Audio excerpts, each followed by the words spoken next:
நாங்கள் 234 தொகுதிகளுக்கு இணையானவர்கள், தகுதியானவர்கள். எங்களை வெறும் டீபன் கொடுத்து ஏமாற்றி விடலாம் என்று நீங்கள் கணக்கு போடாதீர்கள் என விடுதலை சிறுத்தை கட்சி தலைவர் திருமாவளவன் தெரிவித்தார்.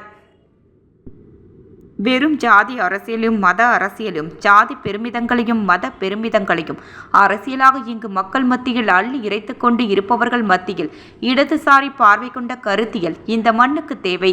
தேசிய அளவில் அது வலிமை பெற வேண்டும்.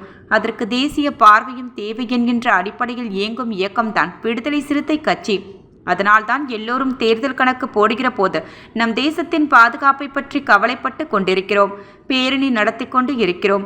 இத்தனை இடங்களில் நீங்கள் போட்டியிடப் போகிறீர்கள் என்று திரும்ப திரும்ப கேள்வி கேட்கிறார்கள். பாவம், அவர்களுக்கு இன்னும் சிறுத்தைகள் மதிப்பிட தெரியவில்லை. திருமாவளவனை மதிப்பீடு செய்ய முடியவில்லை என்பதுதான் என்னுடைய பார்வை. அவர்கள் சராசரி இயக்கவாதிகள் போல் நம்மை பார்க்கிறார்கள். அதனால்தான் இந்த கேள்வியை கேட்கிறார்கள் என்று நான் எண்ணிக்கொள்கின்றேன். தற்காலிகமாக பயன்களுக்காக இயக்கம் நடத்துபவர்களோடு நம்மை ஒப்பீடு செய்து பார்க்கிறார்கள் என்று அவர்களின் கேள்விகளை நான் பரிதாபத்தோடு தான் பார்க்கின்றேன். நாங்கள் 6 சீட்டு கொடுத்தோம், 8 சீட்டு கொடுத்தோம்.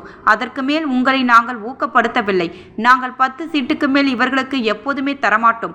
அது உங்கள் மதிப்பீடு. இதை நான் ஆணவத்தில் சொல்லவில்லை, வெறும் தேர்தல் கணக்கில் சொல்லவில்லை. சமூக மாற்றத்தின் பார்வை அடிப்படையில் சொல்கிறேன். இவ்வாறு அவர் பேசினார்.